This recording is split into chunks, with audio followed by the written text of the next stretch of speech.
자, 오늘 말씀의 제목은 오래 가는 것이 진짜다.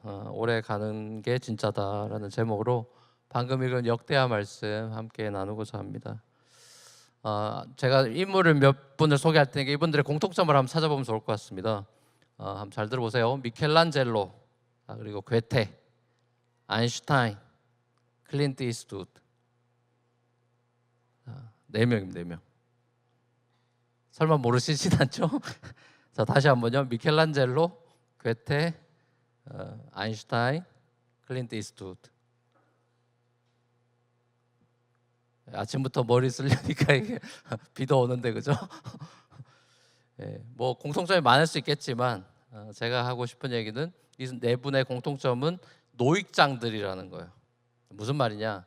미켈란젤로 하면 유명한 작품이 많지만 뭐니 해도 피에타 조각일 텐데 그 피에타 처음에 만든 거 말고 두 번째로 또 조각을 하게 되는데 그 나이가 무려 90세였습니다. 자, 그리고 괴테가 파우스트를 쓴 게 몇 살일 것 같습니까? 괴테가 파우스트를 완성한 것은 80세였습니다. 아인슈타인이 70세가 넘도록 통일장 이론을 연구했고요. 클린트 이스트우드는 밀리언 달러 베이비로 드디어 아카데미 감독상을 받죠. 그게 75세였습니다. 그러니까 이분들은 다 한 분야에서 깊이 파서 오래 간 사람들입니다. 우리가 이제 한 분야에 이렇게 굉장히 오래 라이프롱으로 오래 깊이 판 사람들을 가리켜서 흔히 뭐 장인이다, 명장이다, 뭐 달인이다, 뭐 프로다, 뭐 그런 얘기들을 하게 되는 것 같습니다. 자, 저와 여러분들의 이 기독교 신앙, 어떤 신앙의 저니가 있죠. 자, 우리 신앙의 여정에서 결국 오래 가는 것, 깊이 오래 가는 것이 진짜임을 증명하는 거다 싶습니다. 자, 근데 이제 안타깝게도 우리가 주위를 살펴보면 중간에 신앙을 버리는 분들이 상당수 있죠. 지난 몇 년 전에 우리 코로나 팬데믹을 통해서도 신앙의 양극화가 이루어졌다 이런 얘기들도 많이 하고 알곡과 가라지가 갈라진 어떤 중간 테스트였다 이런 얘기들을 많이 하죠. 제가 우연히 유튜브 설교 말씀도 듣고 뭐 성경에 대한 걸 좀 알아보다가 알고리즘의 인도하심을 받아서 그 탈회심자, 그러니까 기독교 신앙을 버린 탈회심자의 유튜브 채널을 우연히 보게 됐습니다. 그래서 좀 깜짝 놀랐는데요. 이분이 한국 교회 뭐 진짜 이름만 대면 알만한 뭐 그런 아주 유명한 그 고인이 되신 그 목사님의 아들입니다. 자, 그 아드님이 기독교 신앙을 나 이제 포기했고 떠났다 이러면서 예수님의 신성도 부인하고 막 하면서 여러 가지 이렇게 안티 기독교에 대한 채널을 만들어서 막 얘기하는 걸 들어서 제가 깜짝 놀랐습니다. 왜냐하면 이분이 꽤 그래도 젊은 시절에는 기독교 베스트셀러도 많이 내고 많이 알려지고 영향을 끼쳤던 분인데 이게 확 180도 바뀌어가지고 탈회심자가 돼서 그런 유튜브 채널을 만들어서 막 예수의 신성도 부인하고 이런 걸 보면서 정말 놀랐어요. 그리고 마음이 아프기도 하고 천국에 계신 아버님 목사님이 보시면 얼마나 마음이 아플까 뭐 그런 생각도 들었습니다. 미국에서도 I Kiss Dating Goodbye라고 하는 굉장히 유명한 책이 있습니다. 저도 젊을 때 번역된 걸 봤었는데 뭐 100만 부 이상 팔린 기독교 베스트셀러를 쓴 자슈아 해리스 목사님이라는 분이 있습니다. 이분이 많은 젊은이들에게 영향을 많이 끼쳤던 분인데 2019년 불과 5년 전에 난 신앙을 버렸다 이렇게 선언을 합니다. 자, 그리고 아내분과도 헤어지고 그래서 이게 센세이셔널하게 막 샤킹 뉴스로 막 보도가 되고 그랬습니다. 저도 굉장히 놀랐던 것 같아요. 히브리서에 나와 있듯이 1세기에 이제 교회가 시작되고 그때부터 시작해서 기독교 2000년 역사 동안에 소위 말하는 배교, 파스타시라 그러죠. 이 배교라는 게 쭉 있어 왔습니다. 어떻게 보면은 그 예수님 제자였던 가룟 유다도 그런 배교의 케이스죠. 그러니까 예정론을 찬성하느냐 뭐 반대하느냐는 뜨거운 신학적인 논쟁을 차치하고서라도 이 배교라는 것은 언제나 현실이었고 지금도 현실입니다. 어릴 때는 교회 다녔어요. 근데 지금 무신론자예요 라고 고백하는 사람들이 한둘이 아닙니다. 청년 때 교회 열심히 다녔죠. 찬양팀도 하고 이것저것 봉사교회 많이 했어요. 근데 지금 교회 안 다닙니다. 신앙의 필요를 별로 못 느낍니다라는 30, 40대에서는 많이 만나봤습니다. 제가 여러 번 여러분에게 말씀드렸듯이 어릴 때는 모태신앙으로 태어나서 엄마 아빠 손 붙잡고 교회 다니는 아이들이 많은데 얘네들이 대학 가서 교회 안 나가는 그런 한인 2세들은 무려 90%가 넘죠. 열에 하나만 교회 다닌다는 소리입니다. 자, 제가 우리 교회를 17년 동안 섬기면서 정말 많은 새가족 분들을 만나고 20대, 30대들 젊은 친구들을 많이 만났죠. 자, 그래도 교회에서 뭐 열심히 하는가 싶었더니 소리 소문 없이 사라지는 청년들이 한둘이 아닙니다. 그분들이 얼마나 다시 기독교 신앙을 회복할런지는 아무도 모르죠. 자, 그렇지만 목회자로서 굉장히 안타까운 마음이 드는 것은 금할 길이 없습니다. 집 나간 탕자를 기다리는 아버지의 마음이라고나 할까요? 자, 오늘 우리는 젊을 때 종교적 열심을 내었던 요아스라는 인물을 봅니다. 자, 왕이죠. 남유다 왕입니다. 자, 이 왕이 갑자기 사람이 돌변해서 하나님의 집인 성전에서 하나님의 사람 선지자를 돌로 쳐 죽이는 끔찍한 행동을 하고 배교의 길을 걷는 안타까운 모습을 봅니다. 고모부가 나오죠. 고모부가 여호야다라는 제사장이었는데, 자, 이 고모부 여호야다 제사장이 살아있을 때 요아스는 이 고모부 말을 들으면서 신앙적으로 괜찮은 왕이었어요. 그래서 좋은 평가가 오늘 기록되어 있습니다. 자, 근데 이제 여호야다 제사장이 죽었죠. 죽고 스승과 멘토가 없어졌습니다. 신앙적인 잔소리를 해줄 사람이 없으니까 요아스가 이제 배교의 자리로까지 추락합니다. 근데 이 요아스라는 인물은 뭐 여러분이 성경을 좀 23장, 24장 이렇게 읽어보면 출생부터가 굉장히 기구한 운명이었죠. 할머니가 정신병자입니다.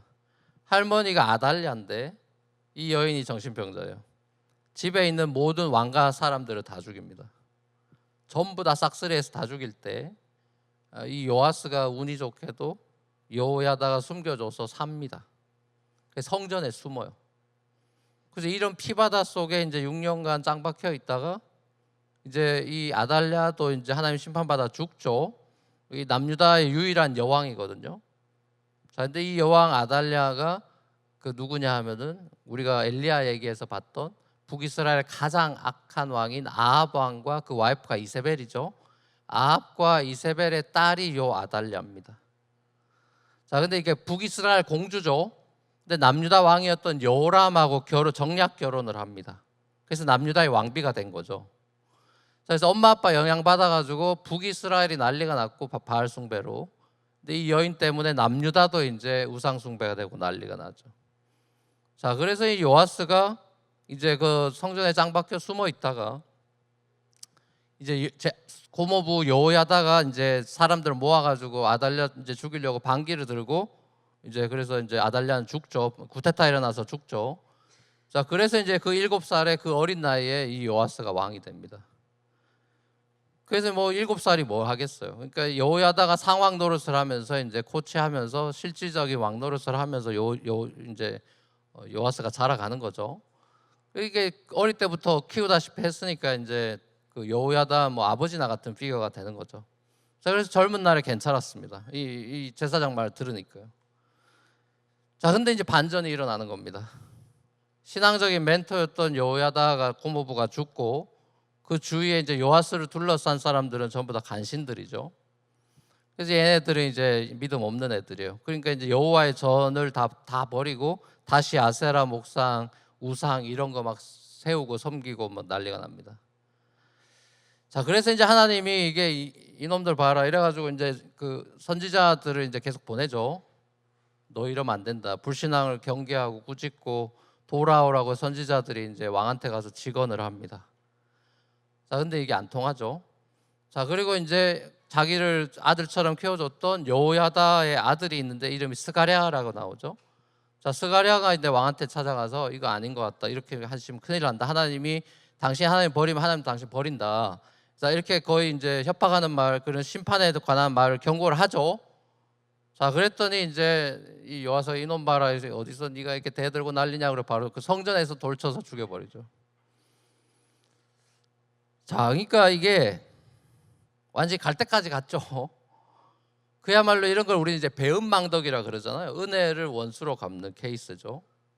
그 어린 피덩이 살려가지고 자기 생명을 살려줬던 은인의, 그리고 자기 젊은 날에 다 키워줬던 그 아버지 같은 여호야다의 그 아들이라고 사실 돼 있지만 사실은 손자입니다. 손자.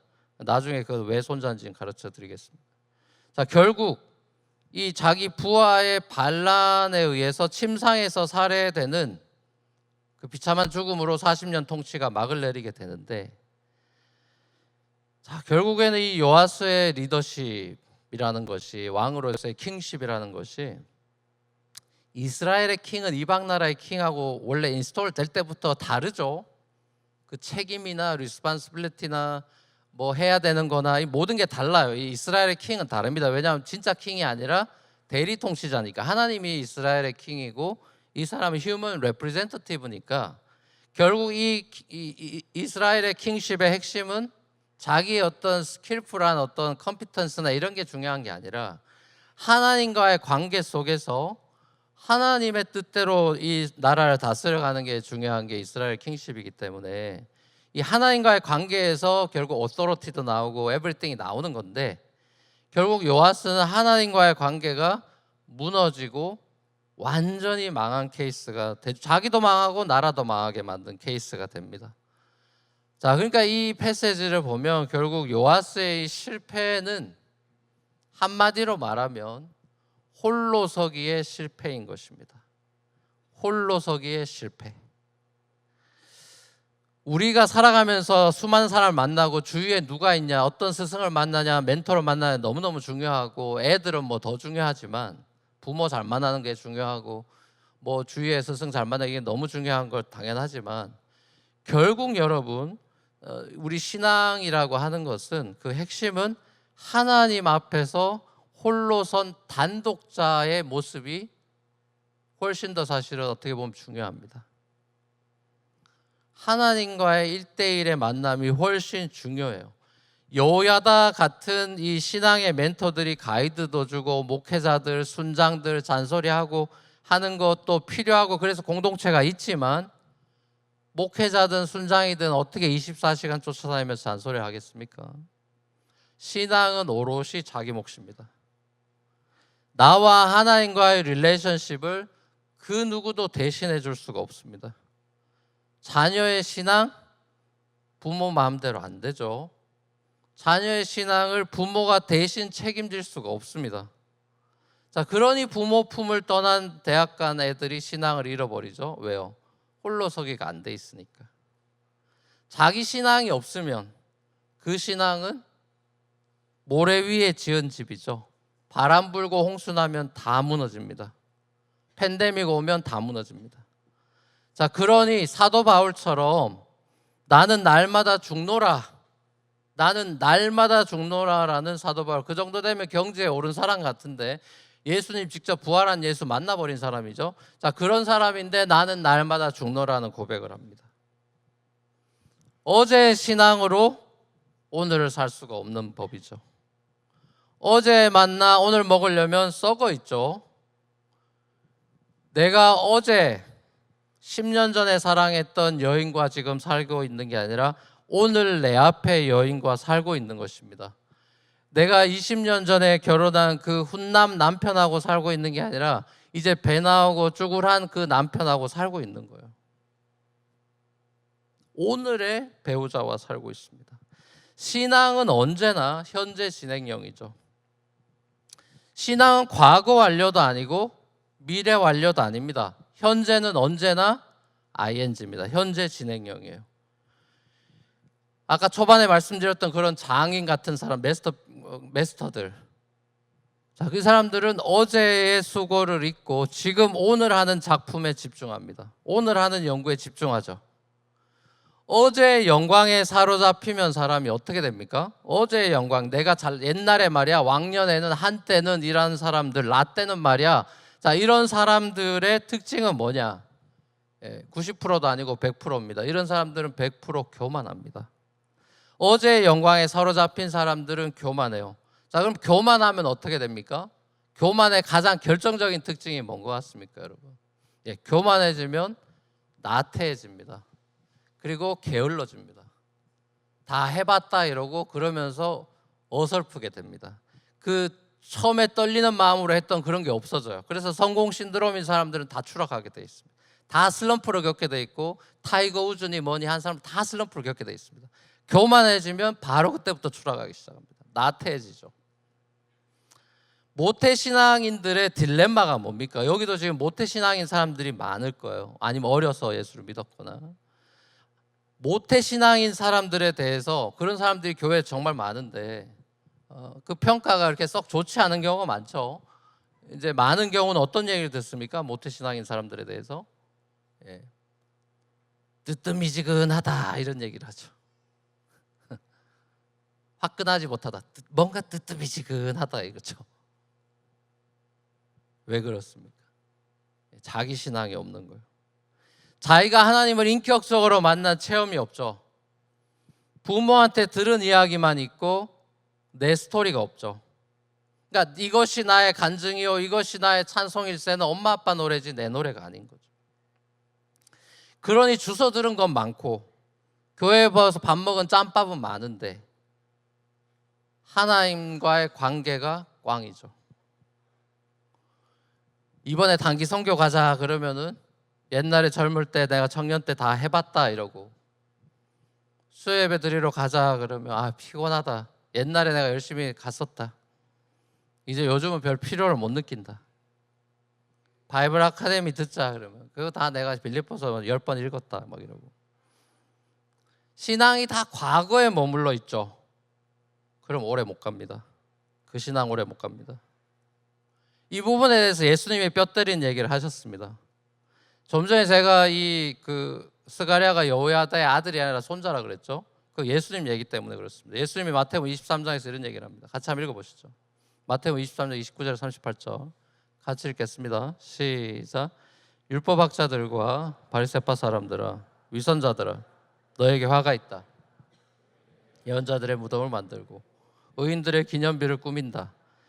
그러면서 우리가 조상의 시대에 살았더라면 예언자들을 피 흘리게 하는 일에 가담하지 않았을 것이다 하고 말하기 때문이다. 이렇게 하여 너희는 예언자들을 죽인 자들의 자손임을 스스로 증언한다. 그러므로 너희는 너희 조상의 분량을 마저 채워라.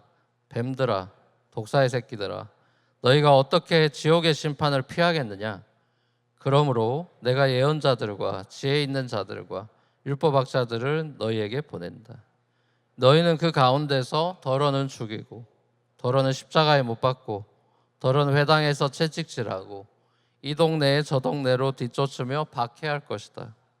그리하여 의인 아벨의 피로부터 너희가 성소와 제단 사이에서 살해한 바랴가의 아들 사가랴의 피에 이르기까지 땅에 죄 없이 흘린 모든 피가 너희에게 돌아갈 것이다. 내가 진정으로 너에게 말한다. 이 일의 책임은 다 이 세대에게 돌아갈 것이다. 예루살렘아 예루살렘아, 내게 보낸 예언자들을 죽이고 돌로 치는구나. 암탉이 병아리를 날개 아래 품듯이 내가 몇 번이나 네 자녀들을 모아 품으려 하였더냐. 그러나 너희는 원하지 않았다. 보아라, 너희 집은 버림을 받아서 황폐하게 될 것이다. 아멘. 자, 이게 그 유명한 세븐 워우스 중에 마지막 세븐 그 워입니다. 화 있을진저 서기관과 바리새인들이여, 이렇게 나오는 그 패시지죠. 7번째 마지막 심판에 해당하는 구절인데요. 과거의 영광에 사로잡혀 있는 위선자들이라고 평가받는, 옛날 번역은 서기관과 바리새인, 지금 이제 서기관 율법학자를 말하는 거거든요. 그 율법학자랑 바리새인, 종교 엘리트들이죠. 자, 이 사람들을 향해서 복음서를 보면 예수님은 정말 말 엄청나게 신랄하게 harsh한 용어로 독사의 새끼들이라고 하면서 경고와 심판과 저주를 날립니다.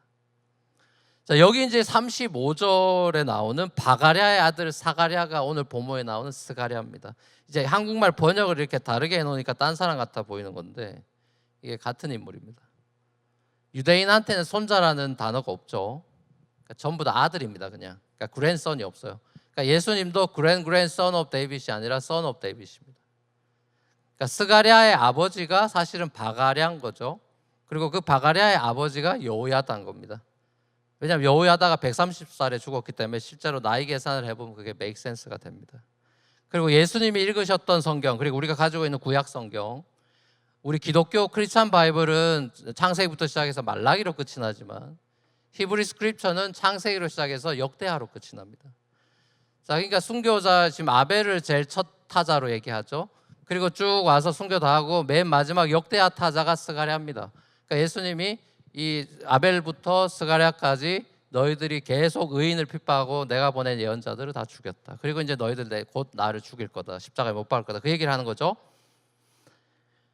모태신앙이고 엄친아였던, 그래서 그 당시에 굉장히 사람들로부터 서기관과 바리새인은 예수님 빼고는 전부 다 존경하던 사람들입니다. 나쁜 놈들이 아니에요. 굉장히 높은 자리에 앉고 사람들이 어드마이어하고 율법적으로도 꽤 괜찮게 살아가던 사람들이라니까요. 자, 그런 사람들을 향해서 예수님이 엄청나게 계속해서 저주를 날리는 거예요. 너희 다 위선자들이라고. 교회 열심히, 요즘으로 치면 교회 열심히 다니고 뭐 목사고 뭐고 이렇게 하는데 너 위선자야, 이렇게 되는 겁니다. 쉽게 말하면 어깨뽕 이따만씩 들어가서 자기가 꽤 신앙생활 잘하는 줄 알고 착각하고 있는 사람들에 대한 예수님의 뼈 때리는 말씀이죠.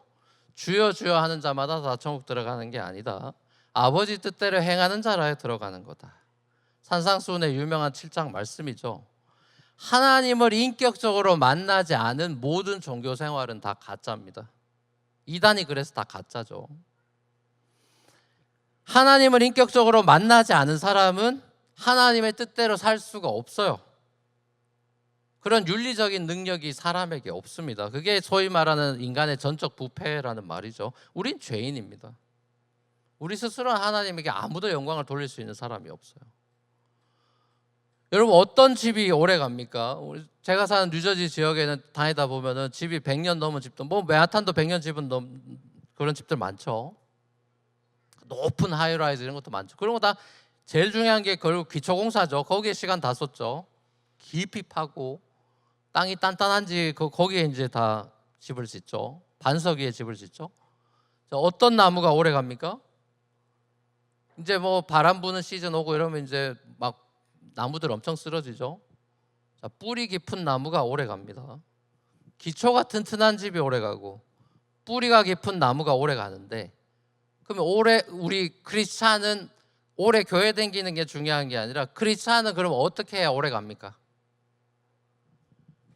교회 와서 뭐 열심히 일하고 그러면 밖으로 보여지는 퍼포먼스로 우리가 오래 갈 수 없습니다. 신앙이라는 게 오래 간다는 거는 믿음의 뿌리가 깊어져 가는 겁니다. 그러니까 안 보이죠? 뿌리는 안 보여요. 여러분들이 신앙이 깊어져 가는지 아닌지 알 길이 없습니다. 저는 알 길이 없어요. 표피적인 건 보고 그 겉에 꽃 피는 거 보고 알 수 있는 게 아니라 뿌리가 얼만큼 지금 내려가고 있는지 아무도 모릅니다. 거장이 된다는 것은 하루아침에 되는 사람 아무도 없죠. 절대적인 시간이 필요하고 노력이 필요하고 대가가 필요하죠.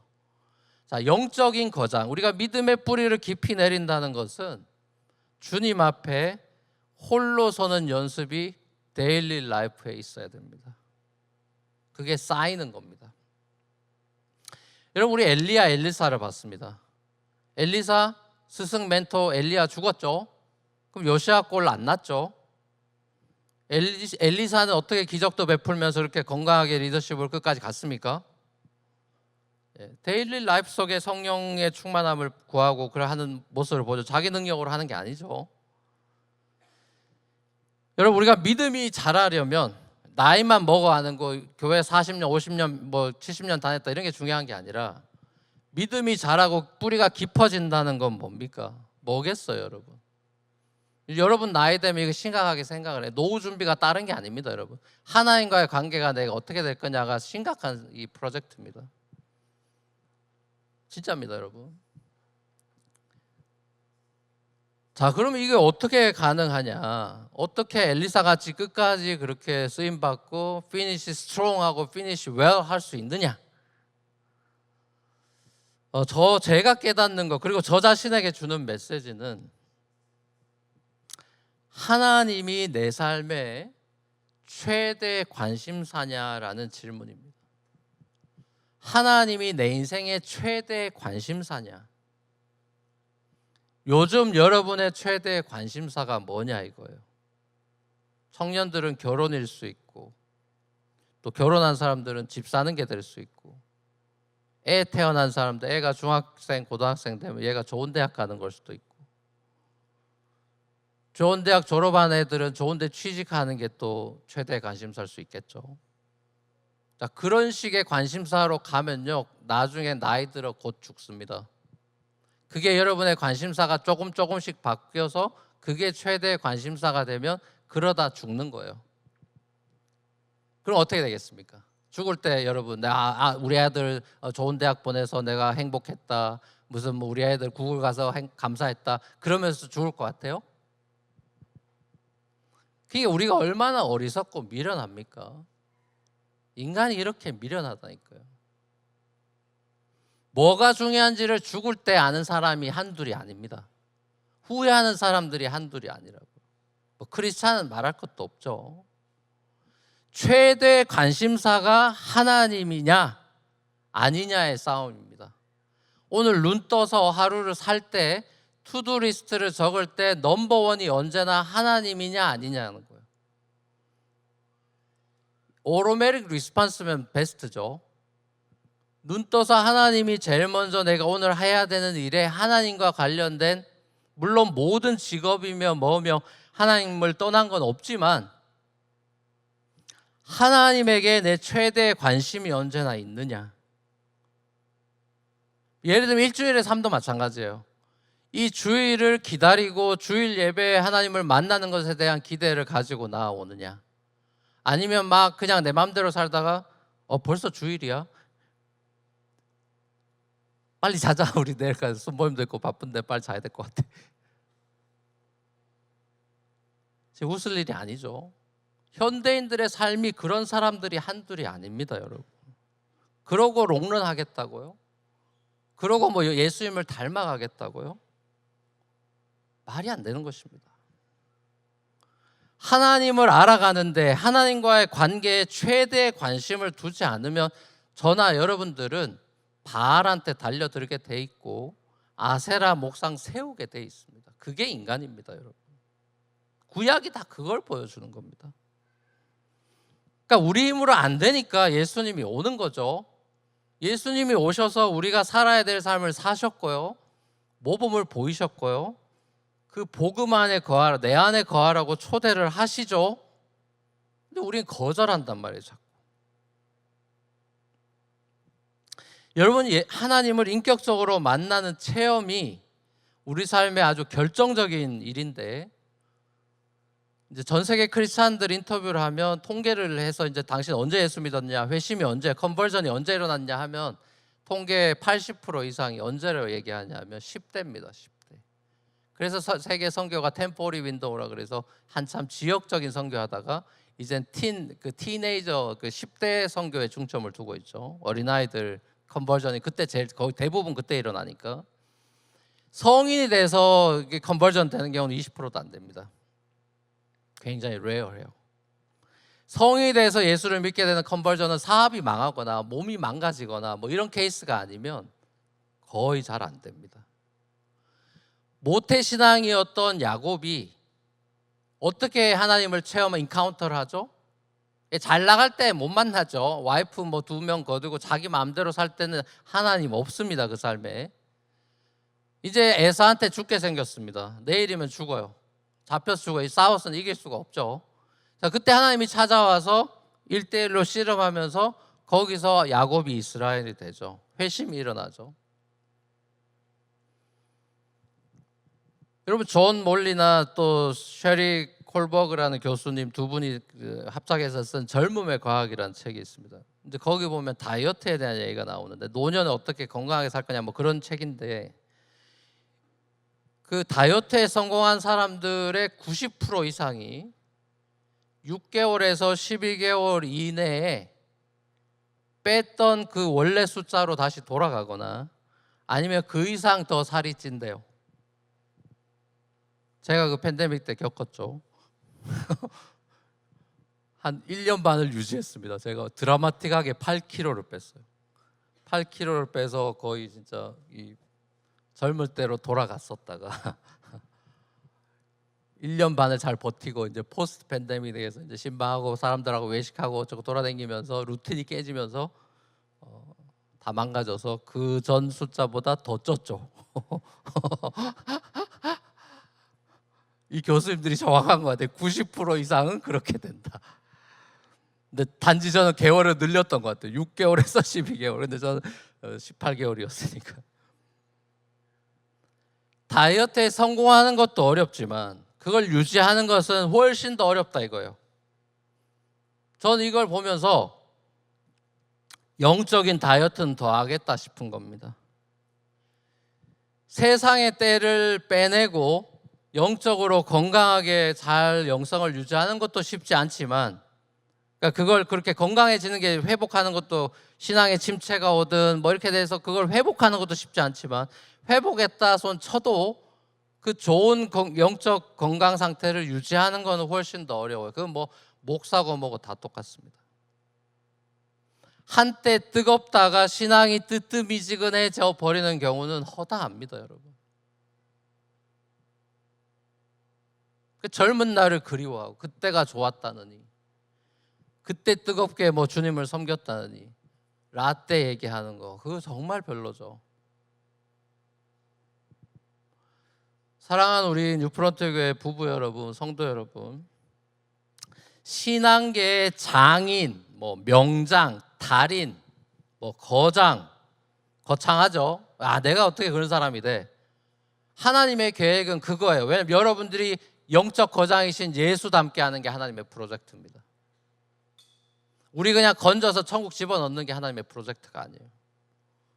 우리가 영적으로 예수를 닮아가는 그 거장이 되게 하시겠다는데요. 자, 그 일은 하나님의 프로젝트고, 우리가 그 발걸음을 따라가기 시작했다면 예수님 말씀처럼 자기를 부인하고 자기 십자가 지고 날마다 자기 십자가 지고 예수님을 따르는 하루의, 그 소위 말하는 하루살이의 삶이 있어야 됩니다. 저와 여러분들이 바람에 나는 겨와 같이 시편 1편에 나오는 복 없는 사람들, 이리 붙었다 저리 붙었다 하면서 시대의 흐름을 따라가는 기회주의자들이 돼서 바람에 나는, 바람 부는 대로 그냥 살아가는 겨와 같은, 그렇게 살다가 그냥 죽는 허무한 삶이 아니라, 그래서 내 힘으로 안간힘을 쓰고 야곱처럼 뭐 이것도 해보고 저것도 해보고 자기 힘으로 뭘 이룰 것처럼 해서 어깨 뽕 들어가는 그런 사람들이 아니라, 내 삶은 주님의 것이고 주님이 아니면 난 살 수가 없고, 주님이 데리고 가면 지금도 죽어야 되는 건데, 주님이 내 삶의 주인이시고 내 인생의 주인이시고 우리 아이들의 주인이시고 우리 교회의 주인이시고, 주님이 내 삶의 최우선순위고 내 관심사가 늘 하나님의 나라와 의에 있다. 그걸 여러분들이 날마다 큐티하면서 묵상하면서 기도하면서 주야로 묵상해야 될 것입니다. 하나님 앞에 홀로 서기에 여러분들이 성공해서 점점 나이가 먹을수록 뿌리가 깊어져 가서 진짜 그리스도인이 맞다는 것을 증명하고 주님 앞에서 영광의 면류관 받는 저와 여러분의 삶이 되기를 우리 주님의 이름으로 간절히 축원합니다.